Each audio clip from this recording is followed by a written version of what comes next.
Ahora veremos el origen. En los últimos años, el cambio climático en México surge por la gran pérdida de bosques y selvas, provocando altos riesgos en los siguientes factores, los cuales son aumento de la desertificación, lo cual es que más desiertos se creen, aumento extremo de la temperatura, lo cual significa que aumenta la temperatura, cambios en la forma en la que llueve, adelanto de las épocas de calor. Esto se refiere a que las estaciones del año sean antes de los que eran antes. Pérdida de bosques. Desaparición de glaciares, lo cual se refiere a que se vayan derritiendo los glaciares. Y aparición de nuevas enfermedades. Las causas del cambio climático en México se dividen en dos, naturales y humanas. En las naturales están las erupciones volcánicas, la modificación en la rotación del planeta y de la órbita, y también la modificación en la inclinación de la Tierra, además del efecto invernadero. Y las humanas son, por ejemplo, la generación de energía, la tala de bosques, el uso de transportes, productos de fabricación y productos de basura. Algunas consecuencias del cambio climático en los seres humanos pueden ser directas, como por ejemplo las lesiones, enfermedades, exceso de mortalidad y la pérdida de salud por desastres naturales. El cambio climático también genera consecuencias en los sistemas naturales, y esto se ve reflejado en las enfermedades respiratorias que sufren los seres humanos, así como también en las enfermedades transmitidas por los alimentos y el agua. Los sistemas socioeconómicos también se ven afectados por el cambio climático. También existen consecuencias en los lugares que habitan, por ejemplo, las inundaciones, los deslizamientos de tierra, la contaminación atmosférica y la escasez de agua. Y hablando sobre la amnistía internacional, ¿cuál es el significado de esa palabra, amnistía? La amnistía es la eliminación de la responsabilidad penal de un delito.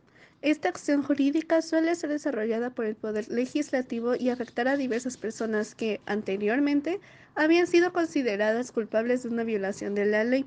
Este movimiento se aplica sobre el propio delito, es decir, que se perdona el delito, más no lo pena, lo cual significa que la amnistía logra la extinción de la responsabilidad civil o penal y borra los antecedentes. También puede generar consecuencias retroactivas. ¿Qué es el movimiento de la Amnistía Internacional?